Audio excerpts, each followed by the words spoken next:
to get us started today, but we also have an excellent program planned with 6 wonderful speakers. So, and there are people coming in even as we speak. So I wanted to get started with the introductions. Just one thing I'm going to mention before I begin. Some of you may notice that if you look at my name, after my name, I put the letters US. That stands for United States. So I'm going to ask you, if you know how to do this, to change your name, and after your name, put US or Israel or Canada or whatever country you happen to live in. That will make things easier for our tech people later on at the end of the program when we go into the breakout rooms. If you don't know how to do that, then don't stress over it. They'll figure it out. But if you can do that, it just makes their lives a little bit easier. So good afternoon, good evening, good morning, depending on where in the world you may be, to all of those who are joining us here today. My name is Rabbi Margie Sella, and I am the Educational Programming Coordinator for Women's League. And I want to welcome you to our 3rd and final installment of Sichot ben Achayot, Conversations Between Sisters. We've had 2 wonderful programs so far, and I want to thank all of those of you who joined us for one or both of them. If you missed either one of them, the recordings are available on our website, and I encourage you to go and take a look at them when you have a chance. As we begin today, I want to begin by thanking the members of my committee, 3 women who have spent tireless hours, countless hours working on planning these programs, working completely over Zoom, because 3 of us are in the United States and 1 is in Israel. The 3 people who spent so much time helping me were our executive director, Rabbi Ellen Mullins Fields, our Israel liaison, Diane Friedgut, and our Israel chair, Ellie Kremer. This program would not have been possible without all the assistance of these 3 hardworking women, and I thank them all. So today's format is going to be a little bit different from the first 2 programs. As I mentioned, we are going to have 3 pairs of speakers instead of just 2 speakers, and each of them will address some aspect of what life is like for us as conservative Masorti Jews, and how is that different depending on where in the world we happen to live. So we're going to have 3 separate conversations, and after those, at the end, instead of a Q&A like we had with the first 2 sessions, we're going to be going into breakout rooms, and that's why I asked you to put your country on your name if possible. And we'll talk more about that a little bit later on. The bios of all 6 of these women were sent to you in an email along with the Zoom link for today's program. So I encourage you to read through them and familiarize yourself with all of them and the contributions that they have made to the Jewish community and their involvement in the Jewish world. So before we go any further, it is now my distinct honor to introduce to you our International Women's League President, Debbie Kaner-Goldich. Thank you, Rabbi Margie. Okay. Good morning and good afternoon to our sisters in North America, and good evening to our sisters in Israel. I'm pleased to have so many of you join us today for a continuation of such an important discussion. Before I go any further, I want to recognize and appreciate that we have many rabbis on with us today. I tried to scroll through the screens and I did see Rabbi Moshe Edelman, Rabbi Lisa Gelber, and of course our own 2 rabbis, Rabbi Margie Sella and Rabbi Ellen Mullins Fields, and we appreciate that you're with us today. So I'm pleased to have so many of you join us for the continuation of such an important discussion. The topic of pluralism and egalitarianism in Judaism and in Israel is now more important than ever before. And we look forward to sharing this topic with you today and going forward. Please join us for all of our programming in Women's League The events and the registration and the Zoom links are located on the Women's League Week newsletter, which comes out at the beginning of each week. If you do not receive it, please put your email and your name in the chat, and we will subscribe you so that you can participate in all of our opportunities for learning and engagement. Thank you for being here today. Thank you, Debbie. And now it is my distinct honor to introduce to you our Executive Director, Rabbi Ellen Mullins Fields. Shalom, it's wonderful to be with everybody today. As we were saying earlier, it's amazing through Zoom technology that we can all be together across the entire world. And so many people are seeing each other here, maybe perhaps have not been able to be together, but this is how we bring ourselves together. And the main point of the grant that we received, that we thank Karen Kayemet L'Yisrael, Mesorti Olami, and Merkaz Olami, was to create relationships between our sisters in North America and our sisters in Israel and across the world. And as we were talking earlier, a woman said that she was from Beersheba, and all of our 13 regions in Women's League have a partnership with a Kehillah in Israel, and her Kehillah in Beersheba happens to be partnered with Central Great Lakes. If you're wondering where your region, those in North America, who your Kehillah partner is, you can look in the back of our calendar diary. We have all of that. It has been wonderful working with Rabbi Sella and Ellie and Diane on preparing these programs for today. And we really are in great gratitude to Karen Kayemet L'Yisrael, Mesorti Olami, and Merkaz Olami for being able to help us perpetuate the Women's League mission. Our mission is part of it. We say that we are here to reinforce our bonds with Israel and Jews worldwide. And truly our conversations, Sichot ben Achayot, have been able to help us confirm that we love Israel and we have strong bonds with Israel. And I'm hoping that this will be the beginning of many relationships with our sisters here in North America and in Israel and in the world. So thank you, Rabbi Sella, for giving me this opportunity to address everybody, and I turn it back to you. Thank you, Rabbi Mullins Fields. So without any further ado, let's get to the first conversation in our program. In this first session, two young women will talk about the very different paths that they took after graduating high school.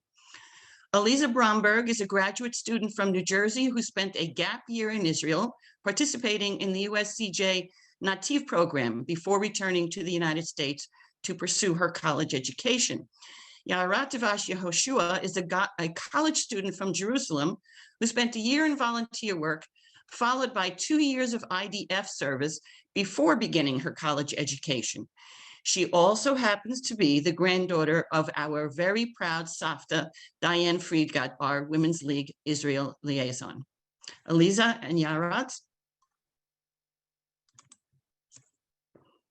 Hi, I'm Aliza, and I'm going to tell you a little bit about my journey from high school now to being a graduate student. So I was a senior in high school, graduated in 2017. And at that point, I had to decide what I was going to do next. I knew that I wanted to go to college, but I decided that before then I would take a gap year, and I chose to go on Nativ, which is the USCJ's gap year program in Israel. And when I was making that choice, for me personally, it wasn't too difficult because my father went on the program and my sibling went on the program. It was more thinking about whether I would go on Nativ or straight to college. And I ultimately decided to go to Nativ because I thought it would be a great opportunity to kind of slowly transition from living at my parents' house and being in high school to living on my own and going to college. So I went on Nativ from 2017 to 2018, and I started out in Jerusalem studying at Hebrew University. And I really loved the opportunities that I was given there because I was able to take courses there that I was not going to be able to take here, like learning about Israeli economics and learning about the social issues in Israel. And then I had a short break where we had many different seminars on the different politics that are happening in Israel and meeting with people on all different sides. And then I moved to Tiberias for the second half, where I was working as a teacher's assistant in a second grade classroom. And Nativ has really given me a lot of different skills that I still use to this day, and a lot of different experiences.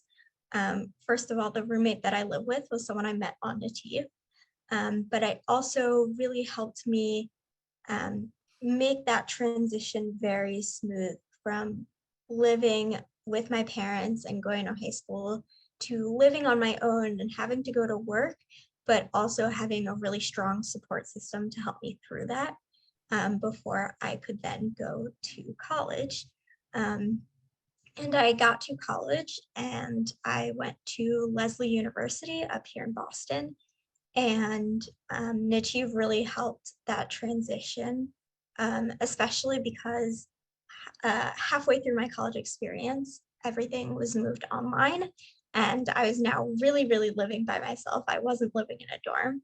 And so Nativ was able to give me some of those skills. Nativ also gave me the experience to try some things before I fully committed to it. I thought I was going to go into education and teach, and I had some teaching experience on Nativ and realized it was not exactly what I wanted to do. And through college, although my college experience was very short because of the pandemic, the skills that I learned on Nativ really helped me talk about Israel with college students. I was very fortunate we didn't have situations of BDS or different things like that on my campus, but I definitely did have a lot of conversations with other students, especially when they found out that I lived in Israel for a year. And Nativ was able to give me the skills to talk about Israel and to have meaningful debates with people about Israel. Also, when I was in Israel, when I was working at the school, I was working with other people who are on Shirut Leomi, which is a track that you can go on instead of going into the IDF, where you're doing community service and projects like that. So I was able to really work closely with Israelis my age. And I also had family friends and other people that I knew who were serving in the IDF at the time. And I was able to talk to them and compare our different experiences between being able to go straight to college or go on a gap year versus being in the Army. And then since then, I went to college and I graduated last year, and now I am a graduate student at Tufts University, and I'm still using the experiences that I had on Nativ, and I still talk to people from Nativ regularly, and I definitely think that I made that right choice to take a year off before going to college.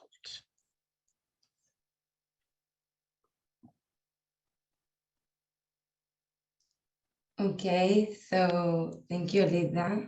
Now I will talk. It's very nice to see you, everybody. My name is Yarat Vashi Yoshua. I'm the granddaughter of the Friedgut. And I will speak about two questions. The first question is how to choose and go army before do college or do something else. And the second question is how it's as a woman to choose to go and be a fighter in the army. So about the first question, it was not exactly question to me if to go to the army or not. Even I can choose also to do like a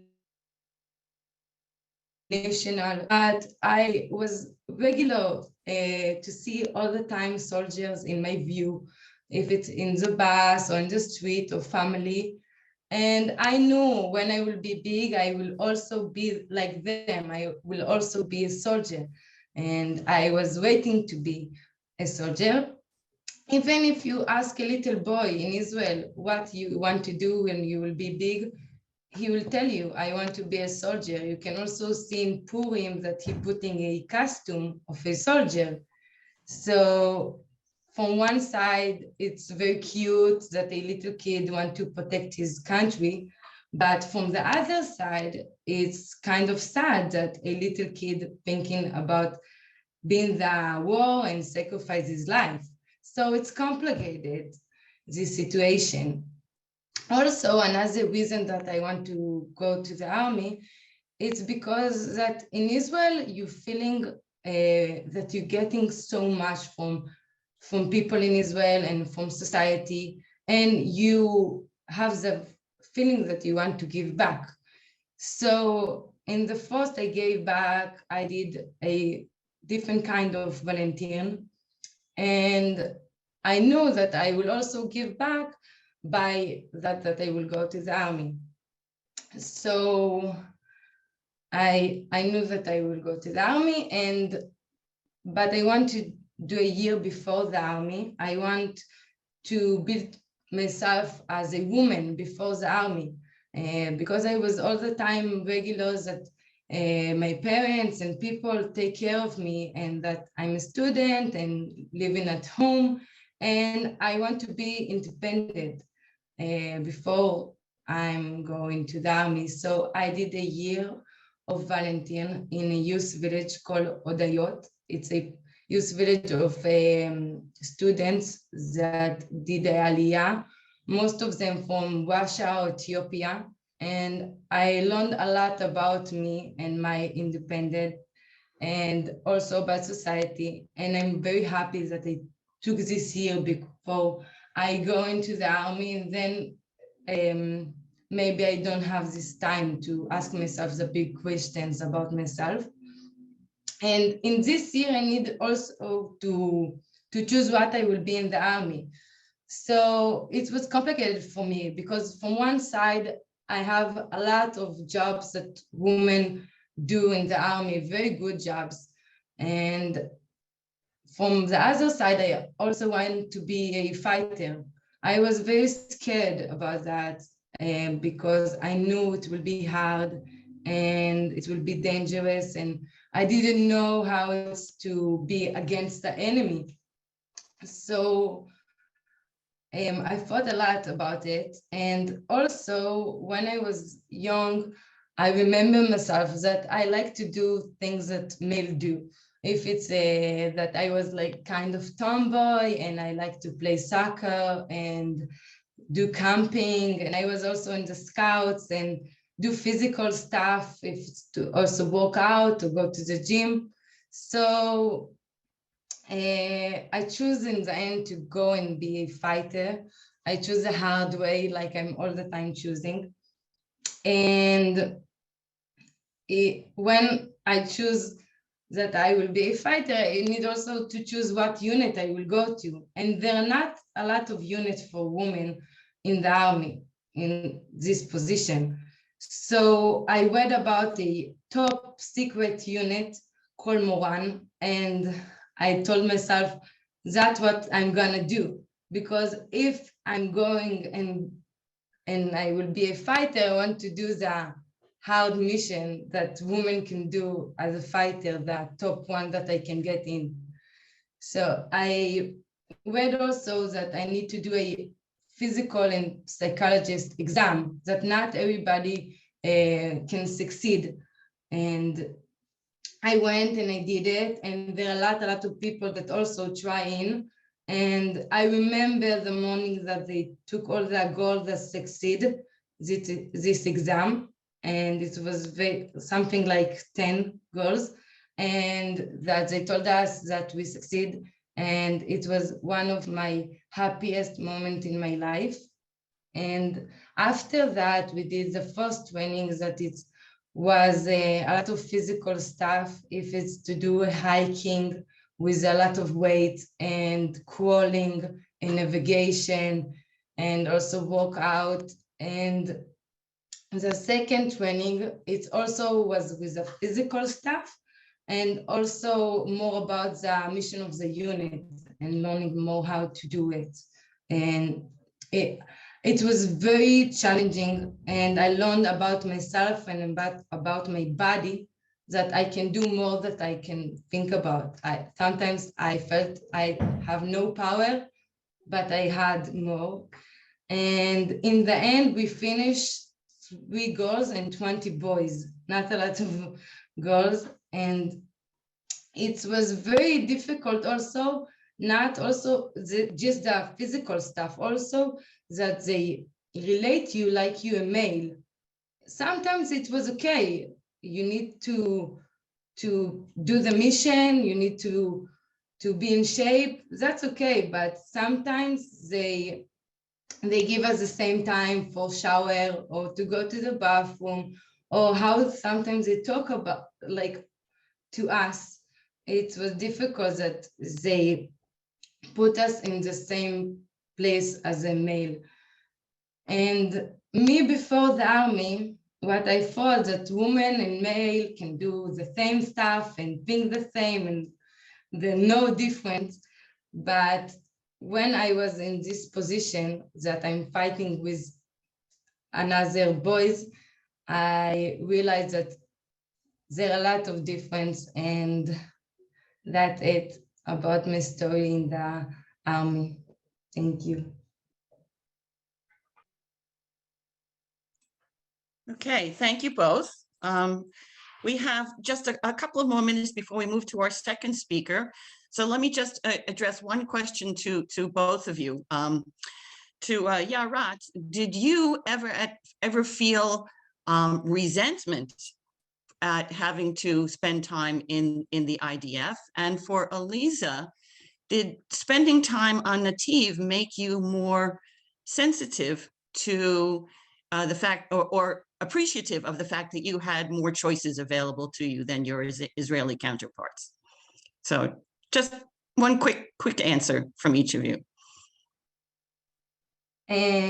So my answer is no. I feeling like I learned a lot about myself, and I did very good 3 years that I learned about myself, about people around me, and I happy that I did it. Great.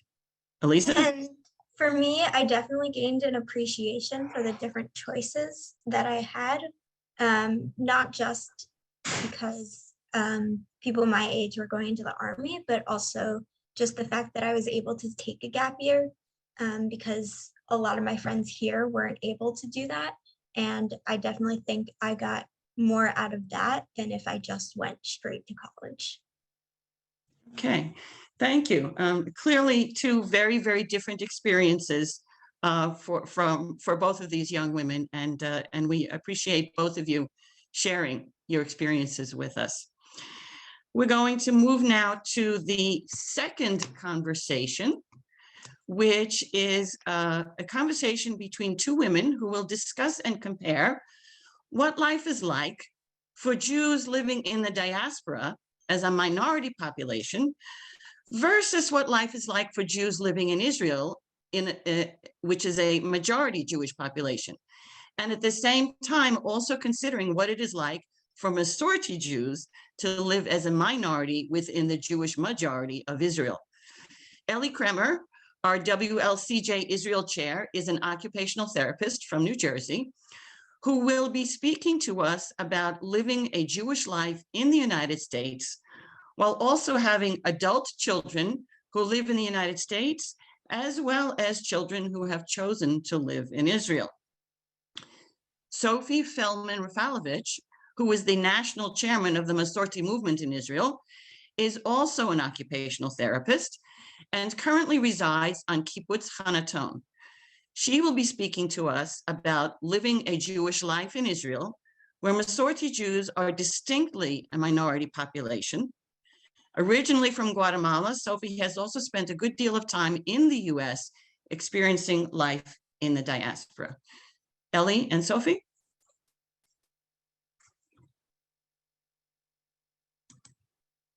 You have to unmute, Ellie.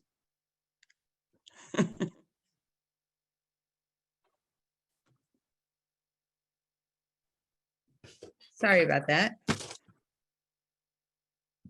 Okay. Who am I?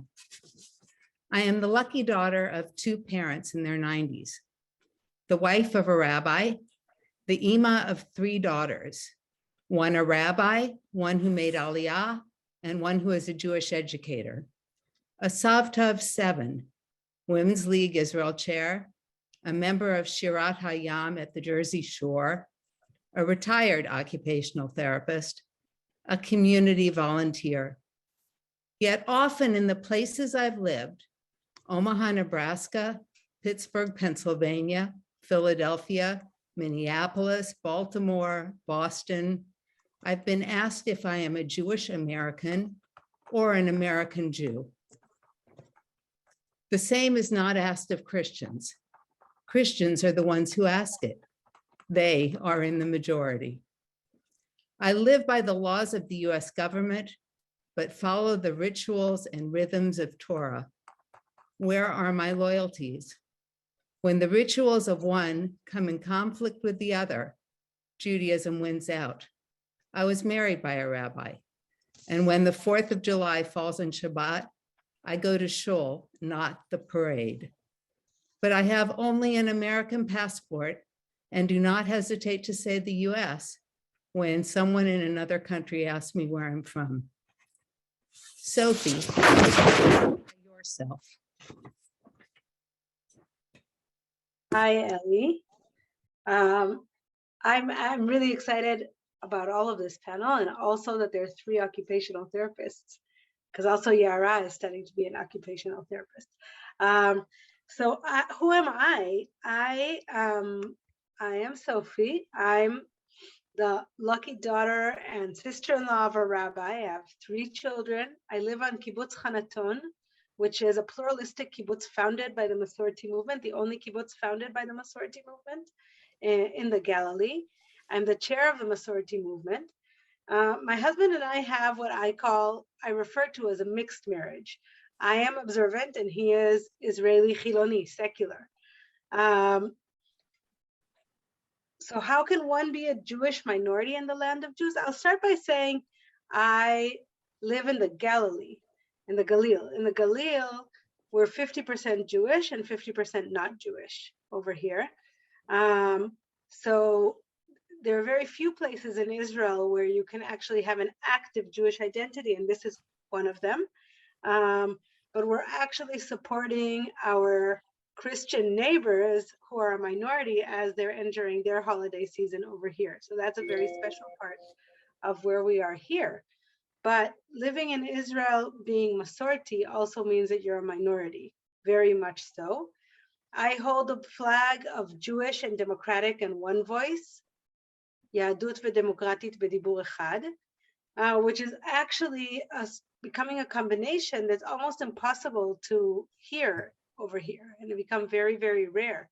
I have been asked in places of my work to tell more about my religion, meaning that Masorti Judaism and our way of life and saying things is almost perceived as something so foreign and so unusual that in some places I don't even mention it. So I think that answers a little bit about myself. I will say that I raised my children for a few years in Chicago while we were on Sichot, and in Israel when we came back. And while we were in the States, one of the reasons that I wanted them to go there was for them to experience what it meant to be Jewish as opposed to not Jewish. I remember very much this season, the holiday season, and the questions that came with it. But moving back here, their questions have become about being Masorti and what that means and why they have to be the only 2 Masorti kids in the 7th grade, and everybody wants to know exactly what that even means. And my daughter last week spoke about women of the wall in her 10th grade class, and had kids tell her that that was illegitimate to daven that way. So they're actually in a very active way living this feeling of being a minority. So Ellie? we said that we were going to talk about identity first. I think we've started to do that. The next area of difference is really financial. I did a little bit of research. One of the issues that makes being Jewish in the United States so expensive is that school is paid for in after-tax dollars. So you've got the cost of day school if you want your children to get a deep background in Judaism. We were able to do that for our oldest because the prices weren't so steep then. But I looked up what it would cost if you were sending your child or your grandchild to kindergarten at the day school where our children went. Pre-kindergarten year is $17,900 plus activity fees and security fees.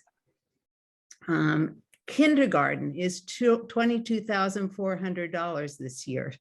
If the prices stayed the same and you started with pre-kindergarten and went through 5th grade, which is how far the elementary school goes, it would cost you $172,850 plus the $1,000 or so every year for the additional fees.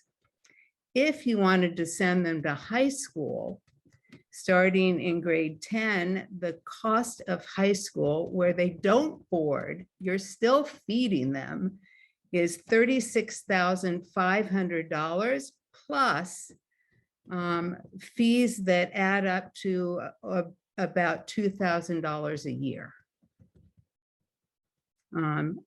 Their senior year, let's see here, their grade 12 is $36,500. Grade 6 is $29,600. The total for high school and middle school would be $416,250 plus fees. What is the So- sum again, Ellie? Pardon? What is the sum again? $416,000, $250 plus the fees every year. So if you're talking about 1, 2, 3, 4, 5, 6, 7 years of the middle school and high school, which would be about another $14,000 in fees. And that's again, after tax dollars. Whereas in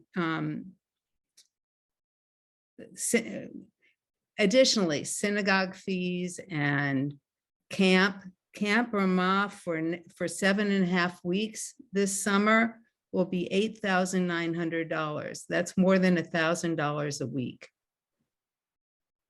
And when I was talking about doing this presentation with my oldest daughter, the Rabbi, she said to me, yeah, I remember you're saying, Ima, you can have camp or you can have day school, but we can't do both. Now, I don't think that was such a bad lesson for our girls to learn, that there were choices that we made, because we also were able to tell them, you know, we're not going skiing in France the way your girlfriend is, because we've chosen to send you to day school. But finances really do. They are a stumbling block. And it's another reason why at this point I am so, I feel it's so important to support Torah Fund and Women's League. Wow. It almost sounds like the fact that so many of you are on this call and lead active Jewish lives. It says so much about it almost sounds prohibitive to be able to do it. And the fact that people are making that choice every single day is astounding to me. I think when we talk about finances and being Jewish and Masorti in Israel, the whole perspective is completely different. The reason is that here your Jewish education is free. It's part of the system. But that doesn't mean that it's problem-free in terms of the identity and the education that you wish to get. So while yes, it's free, it's impossible to get a conservative day school education or even a pluralistic education. Where we live in Hanaton, it's so difficult that the kids here, there are only about 300 kids in the whole community. They go to 7 different schools. Wow. Because of that. The same thing goes with synagogue fees. So while we're up with a lot less cost, our competition is completely free, meaning the I'm sorry, my daughter just walked in. I'm going to close the door.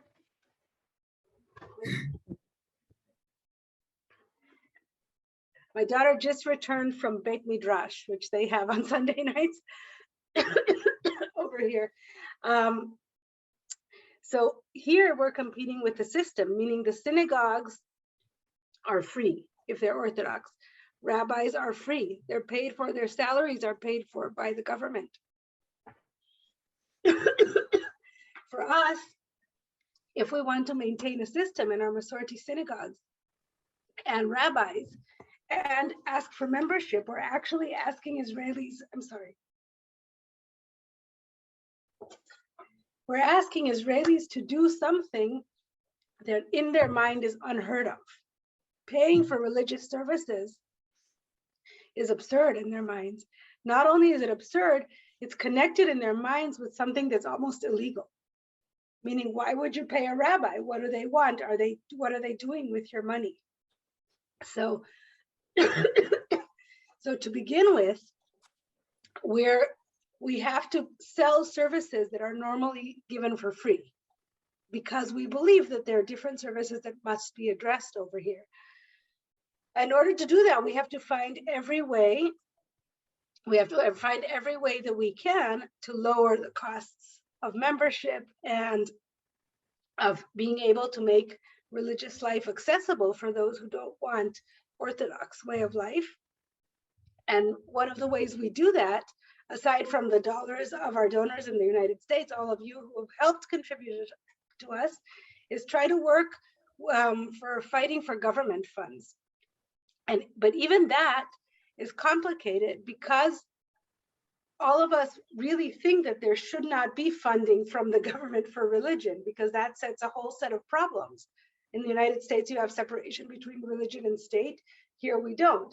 So we have to be with the system, even though we're not 100% sure ideologically that this is the right thing for us over here. So that's in terms of finances and religion.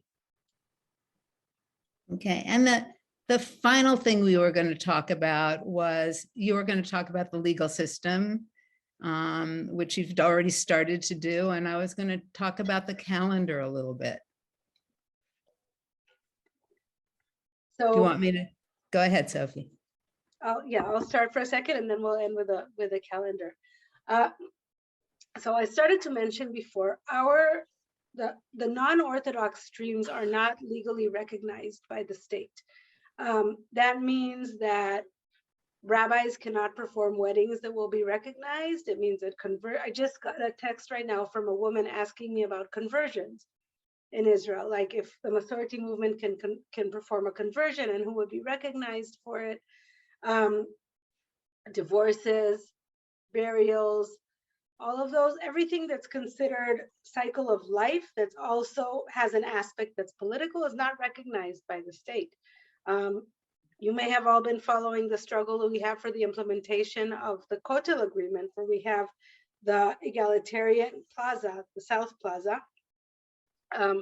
And a lot of the work that we do in Israel has to do with achieving equal rights for the non-Orthodox organizations and movements, allowing our rabbis to be able to perform weddings that will be recognized, allowing us to be able to pray at the Kotel the way that we want to pray at the Kotel, allowing conversions to take place. So a big part of the work that we do here actually has to do, on the one hand, with public opinion, and on the other hand, with working directly with the government and with the Knesset to try and approve legislation that gives us equal rights. And Ellie, you wanted to talk about the calendar. Yeah, well, I already mentioned one of the reasons we didn't take vacations for a lot of years. The other reason was that for the first couple decades of my working life, I didn't earn enough vacation days to be able to observe the Chagim and also have time left over for vacation. So there's the issue of in the diaspora having 2 days of Chag instead of 1. So if you add up the days Rosh Hashanah, Yom Kippur, Sukkot, Shmini Atzeret, Simchat Torah, Pesach, and Shavuot, that comes to 13.5 days a year. That doesn't address the fact that most day schools also give their teachers off and therefore close school the day before the Chag to prepare for the Chag. So that means if you have small children, you're taking off an extra day in addition to those 13.5 days. And the need to rearrange your working schedule, or if you're going to be Shabbat observant, to arrange your working schedule around the earlier Shabbatot in the winter. So working extra days, extra hours on Thursday to be able to leave in time to get home on Friday. Where you live also makes a difference, because if you live in crowded cities and you're working on the other side of the city, you just need more time to get home. So there's a real, I guess the benefit of that is that you really think about the Chagim before they come. You plan for them. Your children know that they're important enough to you that, and that being in shul is important enough to you to want to take time off for them. There are some pictures I'd like to show. Ellie, Yeah. I'm sorry. It's time for us to move into the third set of speakers. Okay, I thought we had another 2 minutes, but okay. Well, okay, so I mean, if you can put them up like in 1 minute Real time, fast, then one in succession of the other. Yeah. Okay. So Okay. if the first 2 can go up, you have pictures of our house on the 7th night of Hanukkah, looking from the outside in. And the next picture, number 2, is our neighbor's house right next door.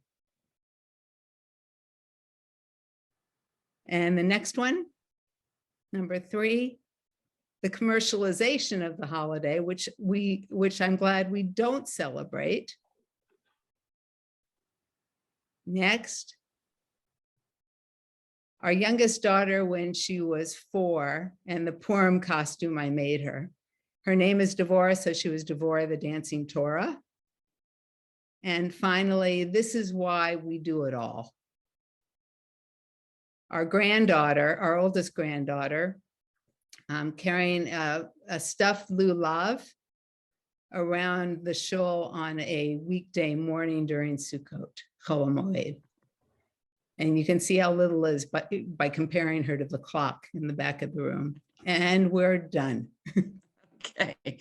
Thank you both for a wonderful, stimulating discussion. And by the way, let me just mention to everyone that you will have an opportunity later on when we get to the breakout rooms.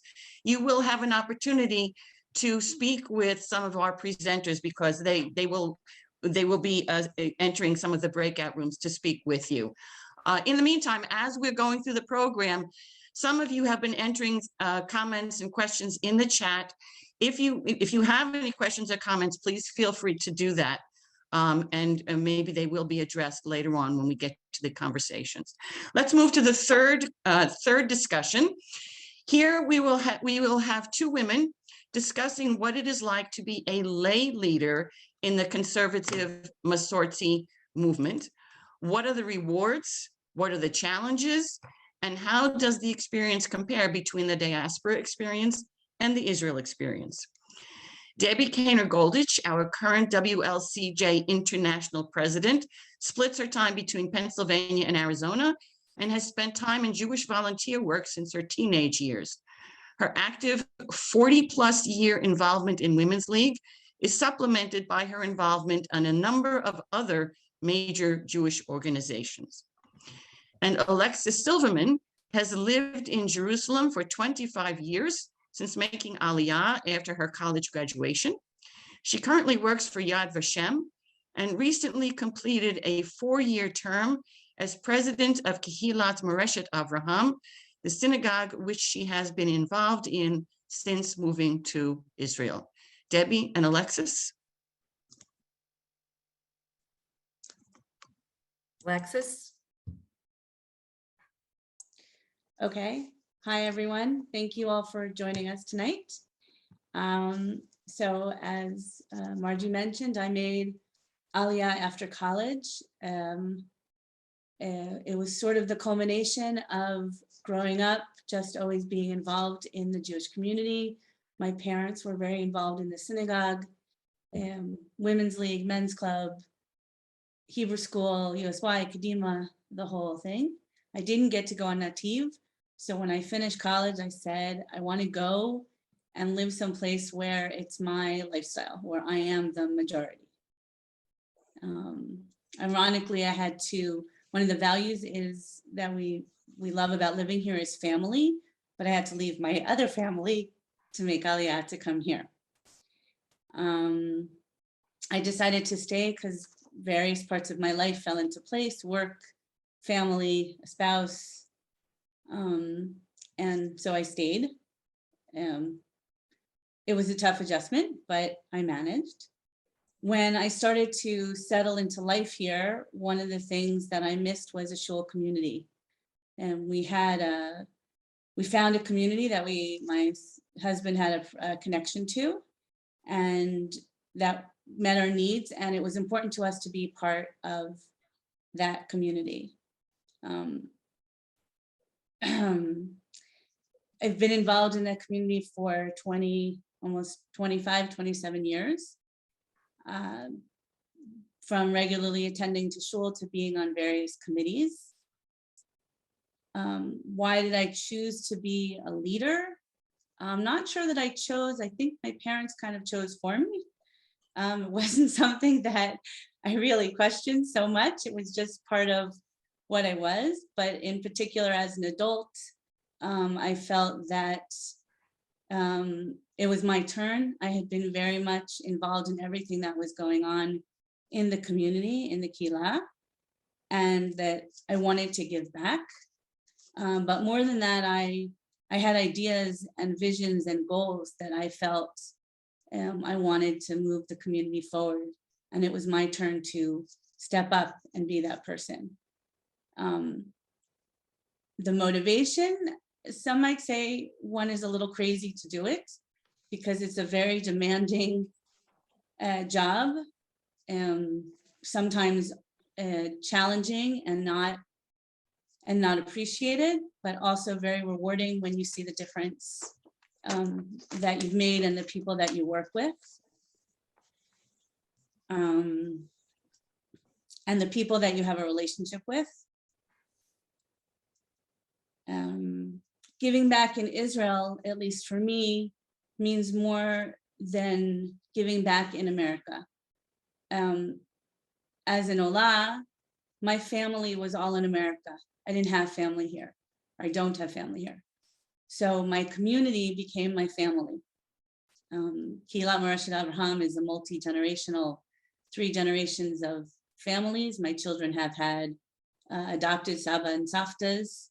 They have, I have peers, they have peers, they've grown up with children, but they are our family. Our smachot are together, our lives are together, our milestones and transitions in life are together, and life is together. So a Beit Knesset, a synagogue here, is more than just, it's the community feeling is different. As Sophie alluded to, that community synagogues here, Masorti synagogues, are not supported by the government. it's all on us to take care of things. We get some support. Each synagogue gets support from the Tnuah, but the leadership also varies. I want to caution it by saying that when I made Aliyah, people would always ask me, what's it like to live in America? And I'd say, well, I can tell you about New York and New Jersey, but I can't tell you about Montana, California, Texas. It's very different. And similarly, I live in Jerusalem and I don't know, and there are Masorti synagogues throughout Israel and Chavarot and Kilot, and I can't speak, so my experiences might be different than some of those experiences. One, as Sophie alluded to, is that we are not funded by the government. Our the money we raise is by dues, which again, Sophie spoke about, is a very foreign concept to Israelis. Many Masorti shuls are American. In Jerusalem, at least recently, in the last 10 years, there's a lot of competition for synagogues in neighborhoods and offering different things. A kihila is different than a Beit Knesset for Israelis. A kihila offers more than just tefillot, more than just prayers on Shabbat and holidays. It offers cultural programming, education, youth programs, holiday programming. It's a community. It's where people interact. It's not just something you come to. I mean, you can. Obviously, everybody uses or participates in the community and Beit Knesset as you wish, but it's more. And training the Israeli public to understand that is difficult. It's a different concept. I've noticed in our shul, it's my unofficial survey, that the younger members are not both olim.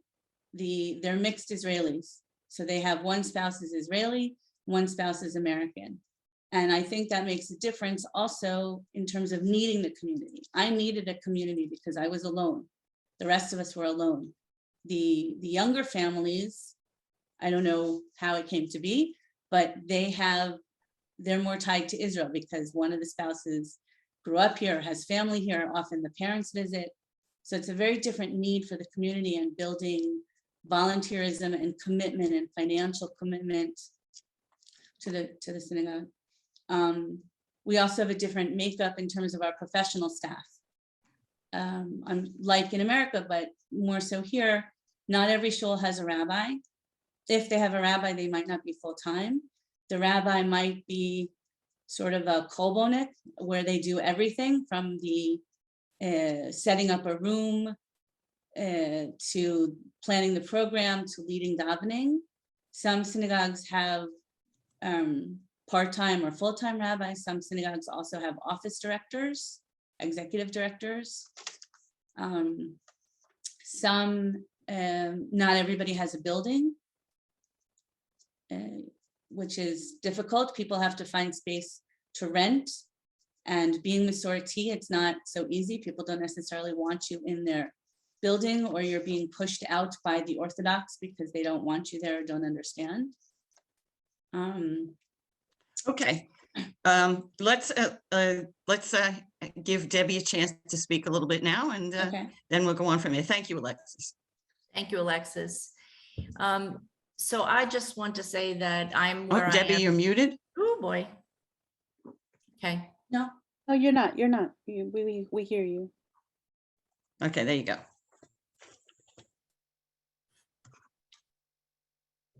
Okay. I didn't think I was muted. Okay, can you hear me? Yeah, we hear you now. Very good. Okay. So I just want to say that I am where I am in life today because of my parents of blessed memory. And they taught me and my siblings the value of giving back to the Jewish community. It's the way I live my life. And I know that it's also the way my siblings live their lives. I was born in Boston. I lived in Philadelphia for 45 years. I've been part-time in Arizona, Scottsdale, Arizona for the last 7 years. And I've always lived in very Jewish places with diverse Jewish populations, diverse meaning Reform, Conservative, Orthodox. I was raised in a very traditional congregation, you might call it Conservadox, and definitely before our movement was egalitarian. So I really was raised in a very traditional way. I was motivated, as I said, to serve as a lay leader because of my upbringing, and my parents were very active in the synagogue. They purposely moved to a synagogue that was within walking distance. The whole life, you know, the Hebrew school, the Hebrew high school, the USY, and my parents gave back to the synagogue and the Jewish community and taught that to us. It's the synagogue was the center of my life growing up, and it's still the center of my life as an adult and as a parent. My children were raised with the synagogue as the center of their life, Camp Ramah, Hebrew High School, Gratz College. And I tried to instill in my children what was instilled in me as a child and as an adult. So as I became president of Women's League, there were many challenges. First of all, the pandemic, which is something that I don't know anyone other than Matilda Schechter had to deal with, because someone recently told me that Matilda Schechter was the only other Women's League president that dealt with a pandemic. It was the Spanish flu. So I can tell you that that's a big challenge for me, but not the biggest challenge. The biggest challenge for me as president of Women's League is the loss of members in the conservative movement and the synagogues in our movement that are closing. I can't begin to tell you how many members we have lost in Women's League because of that, and how that is a challenge for us to try to keep those synagogues and those sisterhood affiliates present in our organization. Another challenge, which seems greater than it should be, is that there is much less interest from the younger generation of women to join our organization. And coinciding with that is the fact that our demographics of the members of our organization are an aging population. It's a challenge to reinvigorate our organization with a younger generation and to try to help them understand what's important to them as Jewish women. Another challenge that I face now in North America is the increasing anti-Semitism, and what we can do as an organization to share ways with our members how to deal with that, and how we as a member of the conservative movement deals with that. It's becoming an issue more and more for us. And the politics of anti-Semitism are more obvious now than they ever have been. So interestingly enough, I'm supposed to talk about how I handle the balance between myself and the clergy. And I never thought of a balance between myself and the clergy until I read that question. My mother was a feminist, and she made sure that my sister and I had an extensive Jewish education, even before our movement was egalitarian, as I said. Because of that extensive Jewish education, I've never really had to deal with a balance between myself and clergy. I've always been able to hold my own, and I've always been a learner and of Jewish education. I've always wanted to learn. I'm a lifelong learner of Jewish education, and I've had those advantages of having an extensive Jewish education. When I was International Torah Fund Chair and I represented Torah Fund, I really had the pleasure of rabbis thanking me publicly for what we did to raise funds for the 5 seminaries in the movement. I would have the unbelievable opportunity of one rabbi introducing me to another rabbi and thanking me publicly. So it was an interesting question that I was asked to address, and it's never really been an issue for me. One advantage about being president of Women's League in North America is that we are, for the most part egalitarian. In the United States, conservative Masorti congregations are all egalitarian. In Canada, there are still some synagogues that are not fully egalitarian. And so we have to be responsive to all of our members. I wanted to talk a little bit about engaging volunteers in the diaspora. We are a group of women, an organization of women where we have 40,000 members. And as I said, the demographics of our organization is that our women are getting much older. And younger women do not necessarily want to join our organization or to volunteer with us. We're working hard to collaborate with other organizations in the movement, and that's making it go a little bit easier. But again, because of the demographics of our organization, it is difficult to engage volunteers. In terms of raising funds in the diaspora, I did mention Torah Fund, which is Women's League's dedicated philanthropy. We raise funds for the 5 seminaries in the conservative Masorti movement. And so we have great luck with that because that is something that our women connect to emotionally. And they do want to raise funds for those seminaries to keep the movement moving along and be successful. So I just want to say one more thing, that some of the most rewarding parts of my job as Women's League president is to get to know women all over North America, and now to get to know women in Israel. Alexis and I had a few conversations, and she's already invited me to her home when I come in February. So that for me has been the most rewarding part. And traveling virtually from the smallest places like Des Moines, Iowa to New York City, the women in our organization are gracious and friendly, and I get to represent an organization in many places and on many different stages. Okay, thank you both. And again, thank you to all 6 of our speakers today. We'll have an opportunity to hear more from them. We're going to go to the breakout rooms shortly. Before we do that, Rabbi Mullins would like to briefly mention an important program we have coming up in January. Thank you. Shalom to everybody once again. Before we go out into breakout rooms, I just wanted everyone to mark their calendars that on Sunday, January 30th at noon Eastern Time, Women's League will be having a program in partnership with Women of the Wall, and we're also inviting our Women of Reform Judaism sisters. The program is being organized. We thank Eileen Rubin and Laurie Snow for doing this. And it is called Who Owns the Western Wall? So a discussion about the Kotel, and specifically we have people, the executive director of Women of the Wall, Yochi Rappaport, will be speaking to us about this very important issue of women davening at the Kotel. So you're all invited to come back for that event as well. We continue our dialogue with our sisters in Israel. January 30th, you need to register at noon Eastern Time. And also, we want to thank everybody for the Giving Tuesday donations that go exclusively to our Masorti Women's Days of Study, which Diane organizes so well, which will be all virtual for everybody on January 26th and February 13th. So thank you, Rabbi Sella. Okay, thank you. Okay, so we're going to be moving in just a moment to breakout rooms. So let me just mention a word about this. First of all, this is the 3rd in our series of programs, and the name of this series is Sichot ben Achayot, Conversations Between Sisters. And until now, we have not, as participants, had the opportunity to speak with each other, and that is what we are about to do now.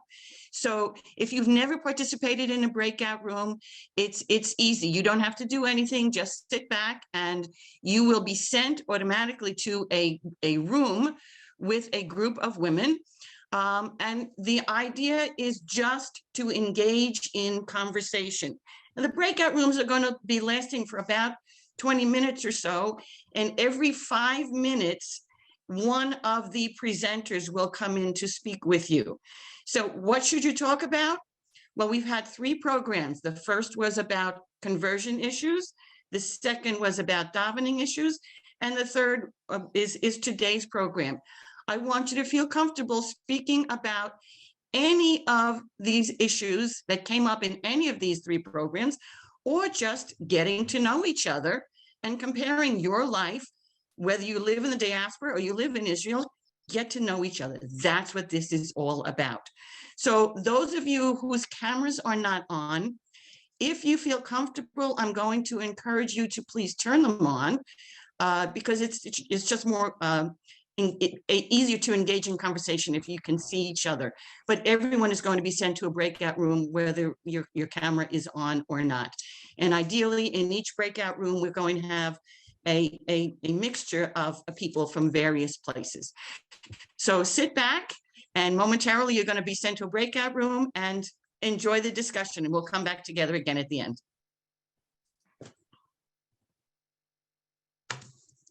Rabbi Sala, I just want to make sure that everybody is able to unmute before I open the rooms. Otherwise, they won't be able to. Oh, okay. Thank you, Karen. Yes, everyone, please make sure that you are unmuted so that you will be able to join the conversation. We all should be back together again now. And Rabbi Ellen Mullins Fields is going to be closing up the session in just 1 second. But before that, I would just like to thank you all. I was in 5 different breakout rooms. There were 5 different conversations going on, and it was just wonderful to see and hear you speaking with each other. In most of the rooms I went into, I didn't even have to get involved in the conversation because you were all talking to each other. That's what this program is all about. So just as we're finishing up, I'm going to put my email address in the chat. And if any of you have any questions or comments or feedback about anything in the program, any of the 3 workshops, I would love to hear from you.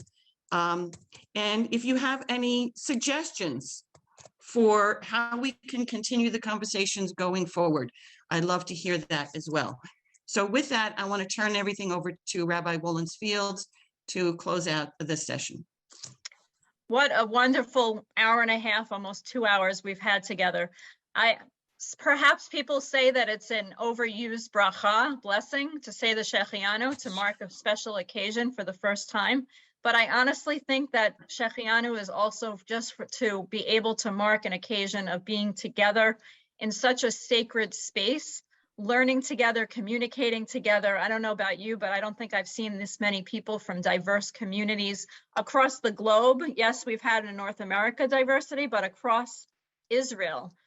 I feel like I need a map to put in the pegs of everyone, because we've got the entire state of Israel covered here. So if you can join me in saying the Shechianu, Baruch atah Adonai Eloheinu melech haolam shehechiyanu v'kiyamanu v'higianu l'zman hazeh. Amen. And amen to all of us. It was such a wonderful time being together. And remember that our relationship with Israel is continuing all the time. We might not, many of us live in Israel, but our heart's in Israel. As I said earlier, January 30th, which is a Sunday at noon, so it works for everyone across different time zones. We're going to be meeting together to discuss Women of the Wall. If you read the news today, it's even more important because the Knesset, some people have said that the egalitarian section should be put to rest. And we need to fight to have diversity and all voices heard at the Kotel.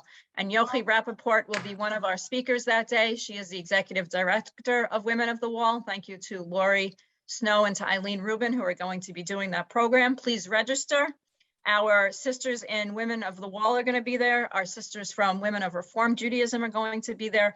Of course, our Masorti Women's Day of Study, January 26th and February 13th. The topic this year is when women study, reflect, and pray in challenging times. And that's how we've all gotten through these challenging times, by studying and praying and reflecting together. And that day is an incredible day of learning, of sessions in Hebrew, English, Russian, French, Spanish. It truly shows the melting pot of conservative Masorti Judaism in Israel. We thank Diane Freegot for running that. Giving Tuesday happened to be one Tuesday, but we continue receiving donations and we thank you for that. because all the money from Giving Tuesday goes to our Masorti Women's Day of Study, which will be virtual as well in Israel and virtual, so we can continue the conversation. So, and again, also one other thing, and then I'll almost be done. To show how much we love Israel, we probably have a program about Israel every couple of weeks. So on January 24th at 8 p.m. Eastern Time, Torah Fun has a program that they've started. We had one session in October called Torah Fun Stands with Israel. And we'll have a speaker that day as well that evening. It'll be on Zoom, and we record all of our programs. So if you don't get to watch them the first time, you get to watch them again. So if you weren't here for the first and second sessions of these incredible sessions, they're on our website. Rabbi Sella, thank you very much for all that you've done. And our incredible speakers, Toda Rabah to you as well. Yes. So I hope that everyone has a wonderful day. And for those in the secular world, we are changing our calendar soon. So a happy and a healthy new year to everybody. Okay. Thank you. Thank you, and have a good afternoon, everybody. Thank you. Thank you. Bye, Thank everyone. you.